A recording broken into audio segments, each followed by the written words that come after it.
Mike Herrera, what were you thinking that night? I was standing behind the stage and just happy for everybody. I had worked in Washington, D.C. for Lyndon Johnson, who was vice president, as a United States Capitol Policeman. And I saw the vice president practically every day. And the president frequently, and it's not that I'm blasé about this, but I was happy for the people that were gathered there, or gathered here in this ballroom. There had been no promise that he would definitely appear. Oh, you really didn't know, for sure. Well, we called everybody and told them that we couldn't guarantee his presence, but it would be a good idea if they were here. We just couldn't guarantee.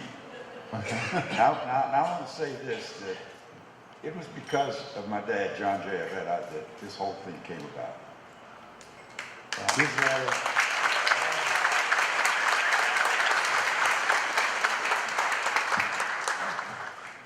His letter that was typed, incidentally, by Tina Adami, and David, her husband David, was there inviting the president to come to visit with a LULAC affair, which really hadn't been put together yet. But, and when the president responded, well, we scrambled to get everything together. Now, the event was called off 3 different times. Dad would get on the phone and call Ken O'Donnell, the chief of staff to President Kennedy, and get it called back on. And this happened 3 different times. The 3rd time that he called, that it was called off, and Dad called and again talked to Ken O'Donnell. He said, look, Mr. O'Donnell, we've got people coming here from 800 miles away. And, you know, and without a guarantee that the president's going to be here. 800 miles, Mr. Herrera. And, well, that's the way Massachusetts boys spoke, you know. And now 800 miles in the Northeast covers like about 10 states. And that's the difference from El Paso to Houston here. Needless to say, the event was called back on, and I told Dad later, I think that was a selling point for the president showing up. That people had come from so far away. I beg your pardon? That people had come from so far away. Oh yes, people came from all over the state. We couldn't say that he was definitely going to be there. And they came on faith. Now, I do want to say this. The day of the event, I was in Dad's office, and I got a call from a reporter. Well, the phone was handed to me. And it was a reporter from either the Chronicle or the Houston Post, I forget which one. And he said, well, we hear that the president is going to appear there at this LULAC function that you have. I said, well, I hadn't heard that. My heart went up to my throat. And I hadn't heard that, and well, of course we'd be pleased, but I can't verify that at all. And left it at that. Dad comes back in, and I told Dad what happened, and we waited for the afternoon papers to come out, just hoping that it hadn't leaked out. The afternoon papers came out, there was no mention of it, and we breathed a sigh of relief. Your reaction the next day when you heard the news?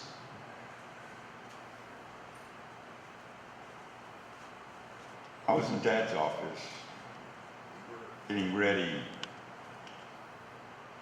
board a bus to head to Austin for another event there. And Dad was winding up some affairs there with some clients. When a friend of my brother's, gone to school with my brother, this young man was an Irish immigrant, and we called him Irish. Hey, Irish. He was married to the secretary of the young lady in the office next door. He comes in and he says, Mike, turn on the radio, turn on the radio. And I look, turn on the radio. I go back into my dad's office, and he had credenza in back of his desk. And he was talking to some clients, and he looks up at me, and I just went back and I turned on the radio. News came on.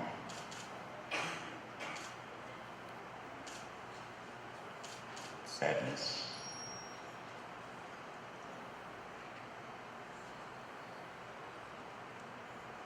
There have been all sorts of programs on TV about the president, Mrs. Kennedy, this week, and there's going to be some more on tomorrow. I haven't watched any of them. I don't need to. One thing that I want to say about that evening was that President Kennedy spoke just a few minutes to us and about the Alliance for Progress, and which was fine and dandy, but then he introduced his wife, Jacqueline Kennedy. Mrs. Kennedy spoke to us in Spanish, and like Benny just said, there was a hush of silence. Everybody just kind of kept quiet. And after she finished, the crowd just erupted in applause, and there were some tears because, once again, the Latinos, Mexican Americans here in Texas, we were being recognized. That's the way I saw it. We were being recognized. Finally. Not as second-class citizens, but as Americans.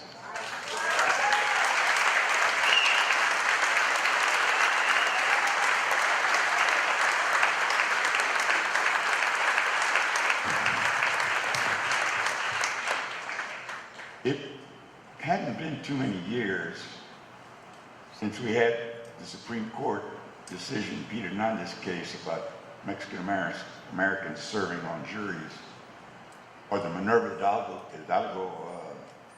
Delgado case of Mexican schools down in Bastrop. And this was fresh on the mind of many, many of the Latinos all over the state of Texas, well, all over the nation for that matter. And to have this kind of recognition for a president of the United States to show up at an event of Latin Americans, LULAC, was, well, to me, my heart swelled with pride. And I was proud of just everybody there. Jim Montero, we went to high school together. A bunch of the other folks that were there went to high school together. Viva Junior LULAC, a bunch of Junior LULACers too, there. And it was just a magical evening. I'm glad that, and I'm happy and I'm honored that I was able to play a small part in this. And one other thing, Mr. So I want to, on behalf of my sister's daughter, my grandson, my son, I want to thank LULAC for putting this on. Mom and Dad have been gone now for 28 years, and all during that time, we were aware of a lot of the things that Dad did. And we have never sought any kind of recognition for the work that he did. Because there are people here who work on these matters just as hard. They may not have gotten the glory, names in the paper, on the radio, anything like that. But they work very hard. And I'm not going to mention any names because I would leave out. Although I will say this, Miss Journeys to Yale was one of them. Let's hear from him. Let's give him the microphone. Give him the mic. And wait a minute, and Tina Adame, David Adame was one of them.